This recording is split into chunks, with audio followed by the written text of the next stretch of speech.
बर, वेळ तुम्ही सांगितलं मंडळात 10 मिनिटाचं 5-10 मिनिटं सांगितलं, बरोबर. वेळेचं बंधन आहे. कमी वेळेमध्ये जे काय बुवा बोलले सगळं उत्तर नाही देऊ शकत. 26ला बारी आहे, 27ला सुद्धा आहे. विश्लेषण करणार थोडं थोडं आणि मुकडे फक्त देणार. 3च मुकडे देणार बुवांना. अंतर त्यांना 26 आणि 27ला देईल. म्हणायचं आहे का बघा. सद्गुरूची स्तवर सुंदर लावले बुवानी.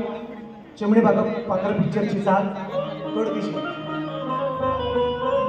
माझ्या घराच गोकुळ झालं, घर आनंदानं झालं, जशी अमृताची धार माझा सोन्याचा संसार, राजा राणीचा दरबार.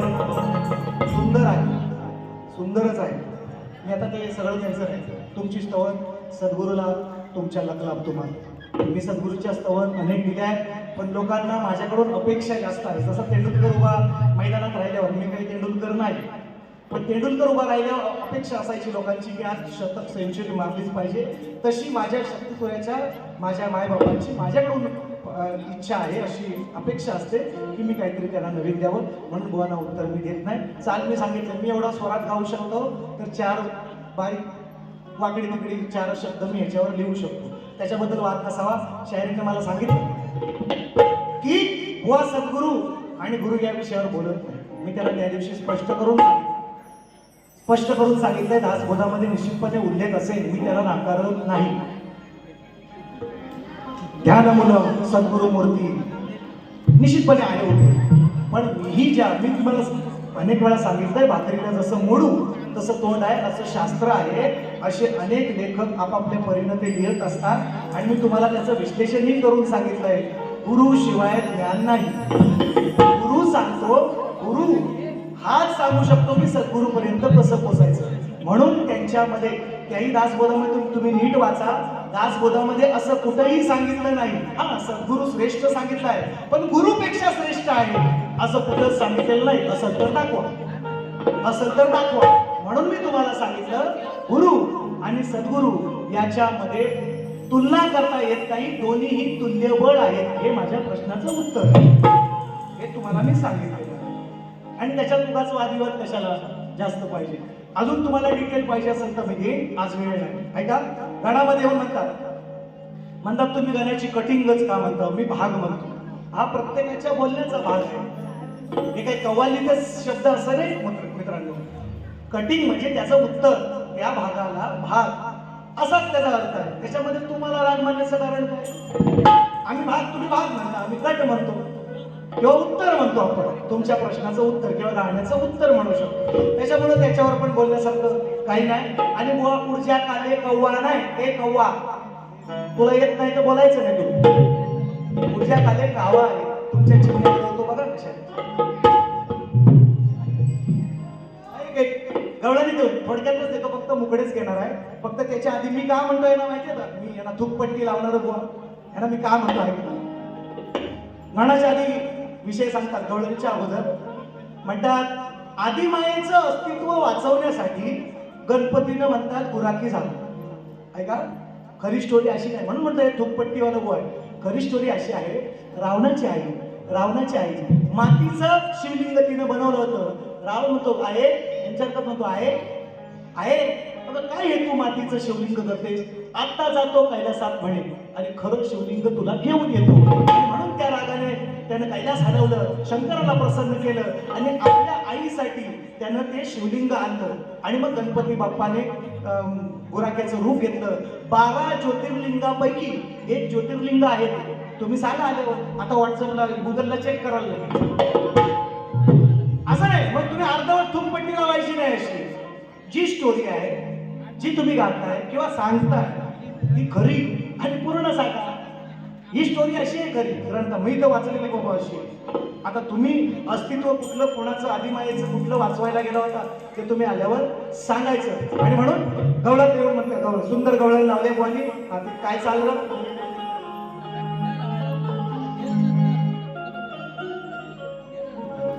तूने बैठे में तू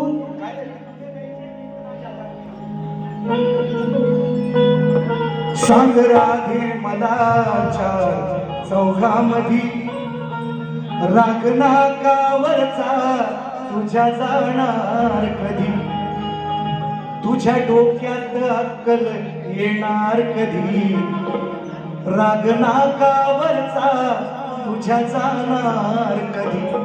अशी कोणची गवळ उत्तर सांगा. दोन उत्तर. राग नाकावरचा माझ्या जाणार नाही. राग नाकावरचा रागा म्हणते मला माझ्या जाणार नाही.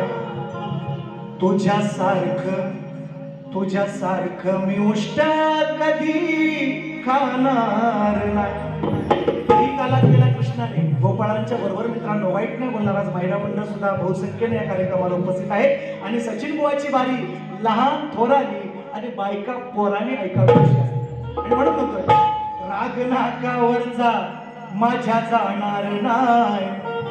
तुझ्यासारखं मी उष्ट कधीच खाणार नाही. तुझ्या वागण्यात बदल कृष्णा होणार नाही. तुझ्या वागण्यात बदल कृष्णा होणार नाही. तुझ्यासारखं मी उष्ट कधीच खाणार नाही. माझं ऐका दुसरं उत्तर. पोरींना बघून होतो हा वेडा पिसा. राग नाकावरचा माझ्या जाईल कसा. कुणी डोक्यामध्ये हा म्हणतो ना डोक्यात तुझ्या अक्कल नाही म्हणून म्हणतात याला म्हणतात परफेक्ट उत्तर. कुणी डोक्यामध्ये तुझ्या भरलाय भुसा. अरे राग नाकावरचा माझ्या जाईल कसा. परफेक्ट उत्तर. आणि त्याचप्रमाणे तुम्हाला उत्तर मी तुमच्या गणाचं दिले. भले तुम्ही गण मला लावला नसेल पण गण तुमचाच. तुम्ही राजेश निकमला गायला. राजेश निकम सदालाल घराण्याचा शाहीर. मी सुद्धा सदालाल घराण्याचा शाहीर. आम्ही एकाच घरातले. त्याला काय लावला मला काय लावला. फक्त मोठेपणाने तुम्ही मान्य करायला पाहिजे सचिन बुवा की तुम्ही उत्तर दिलं ते पटण्यासारखं आहे. पण ही माहिती दानत तुमची नाही. तुम्ही पळवाटा शोधणार. तुम्ही ह्या पळवाटा मी तुम्हाला नाही लावला मग तुम्ही काय देता वर्षानच काय देता. आणि जसं सुचलं तसं दिली तुझ्या का शीघ्र कमी नाही. मला सुचलं तेव्हा मी दिलं. आता गेल्या वर्षीचा शीघ्र संपला मागच्या दसऱ्यात. त्याच्यानंतर आता 5-6 कार्यक्रम झाले. त्याच्यात त्यांना फरमाईश आली. मला सुचलं त्या वेळेला मी दिलं उत्तर. तुम्ही मान्य म्हणायला पाहिजे सचिन बुवा की उत्तर दिलं ते बरोबर आहे. एवढं म्हणा म्हणजे विषय संपला असं म्हणतो. पण ती तुमची दानं नाही. मला माहिती आहे तुम्ही देणार नाही. मी तुम्हाला सांगितलंय तुमची काल्याची पांढरी सचिन बुवा एकटा करणार. कशी द्याय का हा. आणि हो सगळ्यात महत्वाचा विषय प्रश्नाचं माझं काय म्हणत होतं. टाळ्या पण लोकांच्या आल्या त्याच्यावर. प्रश्नाचं मला म्हणतात जालंधर नाही जरा संत असं त्यांनी उत्तर दिलं. तर मी शाहिरांना सांगितलं खाली टीप दिली ती वाचा नाही तर चावा. मी काय म्हटलंय तुम्हाला ग्रंथाचं मला नाव सांग. आणि जरासंध या स्टोऱ्या ह्या अशा तुटपट्ट्या लावायच्या नका लावू. माझ्या तर नाही आहेत त्या. माझं तर उत्तर नाही आहे ते मी अगदी शक्तीवर घेऊन सांगतो तुम्हाला ते माझं उत्तर नाही आहे. बुवानी मला प्रश्न विचारलाय आणि मुकडे बघता देतोय. बुवानी मला प्रश्न विचारलाय की आईला आपल्या मुलाच्या डोक्यावर अक्षर टाकायचा अधिकार नाही पण त्याच वेळेस कुलदेवतेवर अक्षर टाकायचा अधिकार आहे. आणि त्यांचं असं म्हणणं आहे की हे उत्तर माझं देवादिकांचं स्वयंवर या ग्रंथामध्ये मिळेल. तर मला एक भाग मिळाला आहे बुवा. तुमच्या ग्रंथात तुम्ही सांगितलंय नाव देवादिकांचे स्वयंवर त्याच्यामध्ये नाही पण मला एक भाग असा मिळाला आहे की दुर्वास ऋषींनी कृष्णाच्या या बाललीलांना कंटाळून त्यांनी शाप दिला की तुझ्या डोक्यावर तुझ्या आईच्या अक्षता पडणार नाही. म्हणून कृष्णाच्या लग्नाला यशोदा किंवा देवकी दोघींपैकी कोणीही गेलेलं नाही. असा भाग मला सापडलेला आहे. तुमच्या भागाला जर भाग जात असेल तर दुसऱ्या बारीत तुम्ही सांगा. ज्या वेळेस आपली गणपतीमध्ये बारी होईल त्या दिवशी तुम्हाला तुमच्या विषयाचा जो पुरावा आहे तो ग्रंथ मी त्या ठिकाणी घेऊन येईल. एवढं सांगायचं विसरायचं नाही बुवा, नाही तर विसरा. म्हणून म्हणतोय ऐका, डोकं खाजवायला लावणार सांगितलंय कसं ऐका. सौनस सडेवाडी, अनंत रांगले, अंकुश रांगले, गणेश जाधव, मानव राऊत यांच्याकडून 201 रुपयांचं बहारदार पारितोषिक म्हणायचं आहे का? ये लगा के चलो ऐका. नाही पहिला विषय घ्या. आता त्यांनी मला, मी का त्यांना म्हणतो तुम्ही आई लावू नका, कारण मी शक्तीवाला आहे. आदिमायेची बाजू माझी आहे, मी आदिमायेची बाजू मांडणार आणि तो अधिकार माझा आहे. म्हणून तुम्ही काय म्हणायचं, ओ बाबा काय काय आणू, हे तुम्ही म्हणायला पाहिजे. पण असू दे, तुमचा आता तो गण फेमस झाला, मला त्याच्याबद्दल काहीच नाही म्हणायचं ना. पण तुम्ही हे तर मान्य करा की माझी बाजू बाईची आहे, आदिमायेची आहे, तुमची पुरुषाची आहे. मग तुम्ही आईला कसं विनवणार असं मी त्यांना म्हणतो. पण ते त्यांना पटत चलो आता मी बाईची बाजू माझ्या आदिमायेची कशी श्रेष्ठ करतोय ते ऐका. आणि तुम्हाला पण टोला आहे शाल जोडीतला, कसा तो ऐका. कारण हे मला म्हणतात लांबोरे शब्द कुठं नाहीये ना, तर मी कसा आणलाय तो बघा. रेकॉर्ड ब्रेकर चाल माझी काय फेवरेट आहे, पण शब्द कसे गुंपलेत ते बघा. बिचारी शबरी रामायण बिचारी शबरी काढायच्या खबरी, बिचारी शबरी काढायची खबरी, सांगायची वाजवून तंबोरे. माझा राम येणार आहे सगळ्यांना सांगायची. दर दिवशी न विसरता न चुकता त्याची वाट साफ करून ठेवायची, त्याला सडा रांगोळी काढून ठेवायची. कधीतरी राम मला येईल आणि मला आशीर्वाद देईल. म्हणतोय कसा बघा. बिचारी शबरी रोज काढायची खबरी, सांगायची वाजवून तंबोरे. राम बोले खातो उष्टी माझी हा राम बोले. विषय पडणार आई नावना किल्लीव जाणारा बुवा नव्हे. आता तुम्ही ह्याच्यात पण म्हणाल मला बोलतोय. राम बोले खातो उष्टी माझी हा राम बोले. राम बोले खातो उष्टी माझी हा राम बोले. राम बोले खातो उष्टी माझी राम बोले.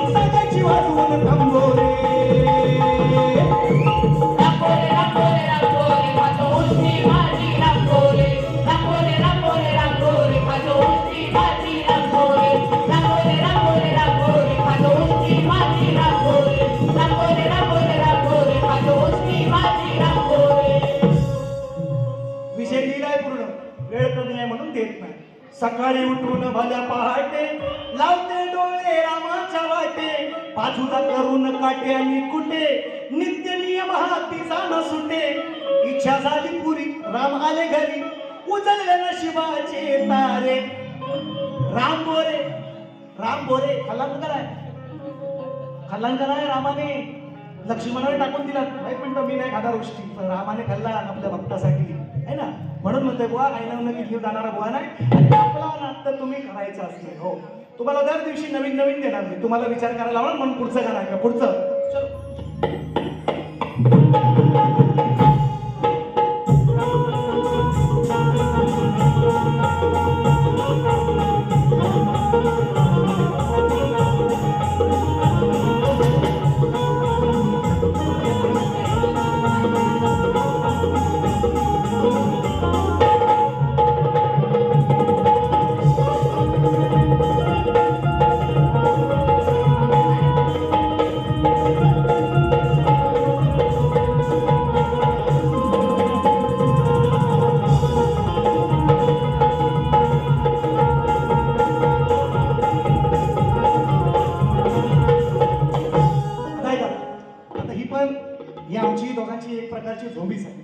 आणि मग बुवा सुद्धा ते म्हणतात ना, आणि त्याच्यात काय मला सुद्धा, मी सुद्धा शेतकऱ्याचा मुलगा आहे. मी पहिल्या वारीतच सांगितलंय आणि मला त्याच्यात अजिबात लाज लज्जा शरम काहीच वाटत नाही. सांगायला अभिमान सांगतो, कारण आपल्या बापाने लंगोटीमध्ये माती घातलेली आहे, छातीला माती लावलेली आहे आणि अजूनही लावतो. त्याच्यामध्ये आम्हाला एक ते सांगतात. पण माझ्या गवळणीचं उत्तर बुवाने छान दिले, छानच दिले. खरोखर चांगलं उत्तर दिलं. गोदानाशिवाय पर्याय नाही असं थोडंसं तुम्ही मान्य करायची का ना बुवा. असं थोडंसं तुम्ही करा ना मागे. म्हणून म्हणतात एकच मुकडा फक्त. दोन आता गुरु राखणारी आपली सगळी मंडळी. हो झालं. फक्त मुकडा. गुरु राखणारी सगळी मंडळी आपली. आणि दोन रेड्यांची झोपी झाली. आता एक काळा होता, एक भोरा होता. शेतकऱ्याची बायको म्हणायला लागली त्याला सकाळी संध्याकाळी आल्यावर की आपल्या काल्याची आणि भोऱ्याची आज झोपी झाली. तिच्या बायकोचं नाव आंबी. काय म्हणते आहे का कालीच्या वरती अहो सांगायला लागली आंबी तिचं नाव. ती नवऱ्याला सांगते बघा. सांगायला लागली आंबी दोन रेड्यांची झाली झोंबी. सांगायला लागली आंबी नवऱ्याला दोन रेड्यांची झाली झोंबी. उतरून मी आले टेंबी. ती टेंबीत होती वरती डोंगरावर. उतरून मी आले टेंबी लांब भोऱ्याची फाटली बेबी. सांगायला लागली आंबी दोन रेड्यांची झाली झोंबी. सांगायला लागली आंबी दोन रेड्यांची झाली झोंबी. सांगायला लागली आंबी दोन रेड्यांची झाली झोंबी. सांगायला लागली आंबी दोन रेड्यांची झाली झोंबी. सांगायला लागली आंबी दोन रेड्यांची झाली झोंबी. सांगायला लागली आंबी दोन रेड्यांची झाली झोंबी. कोंगळे गावात मंदिर ग या कोंगळे गावात मंदिर ग तुझं शोभून दिसतंय आई ग किती शोभून दिसतंय आई. पाठ राखील गावाची आहे ना तुझं सताई. कोंगळे गावात मंदिर ग शोभून दिसतंय आई ग किती शोभून दिसतंय आई. या कोंगळे गावात मंदिर ग शोभून दिसतंय आई किती शोभून दिसतंय आई. कोंगळे गावात मंदिर ग शोभून दिसतंय आई शोभून दिसतंय आई. कोंगळे गावात मंदिर ग शोभून दिसतंय आई शोभून दिसतंय आई. हो पाठ राखील गावाची आहे ना तुझं सताई. गावात मंदिर ग शोभून दिसतंय आई शोभून दिसतंय आई. कोंगळे गावात मंदिर ग शोभून दिसतंय आई शोभून दिसतंय आई. कोंगळे गावात मंदिर ग शोभून दिसतंय आई शोभून दिसतंय आई. कोंगळे गावात मंदिर ग शोभून दिसतंय आई शोभून दिसतंय आई. भागाला भाग द्या. गुणाकार बेरीज वजाबाकी काय असेल ते करा. आपण 26 तारखेला भेटू. जे काय अजून कोणी राहिलं असेल मला बोलायचं होतं अजून पण तेवढा वेळ नाही. पुन्हा एकदा मंडळाने विनंती केलेली आहे. त्यांच्या विनंतीला निश्चितपणे मान देणार. कारण तुम्ही आमचे मायबाप बुवाने सांगितल्याप्रमाणे तुम्ही आमचे विठ्ठल रखमाई आहात आणि म्हणून तुमच्या शब्दाला मान देऊन दुसरी फेरी वेळाअभावी संपवतोय. नाही आता हे राहू द्या. विशाल शांताराम साळवी यांचे काका प्रकाश वडेकर दादांच्या माध्यमातून या गीतासाठी 500 रुपयांचं बहारदार पारितोषिक. आर्या मोहिते यांच्या माध्यमातून या गीतासाठी 500 रुपये. मित्रांनो मला बोलायचं होतं खूप पण काय करणार आता वेळेचं बंधन आहे. आणि निश्चितपणे आता हा सीझन जाऊ द्या. शेवटचीच बारी आहे त्यांची माझी म्हणजे मुंबई रंगमंचवरची. आम्ही काही सोडत नाही कार्यक्रम लगेच. बारे कार्यक्रम आहेत आता पुढे तर तुम्ही निश्चितपणे युट्यूबच्या माध्यमातून बघा. दादांनी मागाशी पहिल्या बारीला बक्षीस सुद्धा दिलं होतं. कशी भेट घेऊ तुझी पांडुरंगा हे गाणं निश्चितपणे तुम्ही युट्यूबच्या माध्यमातून बघा. आता वेळ कमी आहे. दादांच्या सुद्धा बक्षीसचा मान करतो. मागाशी मालक दादांच्या बक्षीस आलं होतं त्यांची फरमाईश होती पण आता वेळाअभावी सॉरी करा माफ करा. बुवांना ऐका तुम्ही जी काय बुवांना 5-10 मिनिटं मिळाले ते बुवांसाठी निश्चितपणे ठेवायला पाहिजेत. म्हणून दुसरी फेरी संपवतो. जय हिंद जय महाराष्ट्र.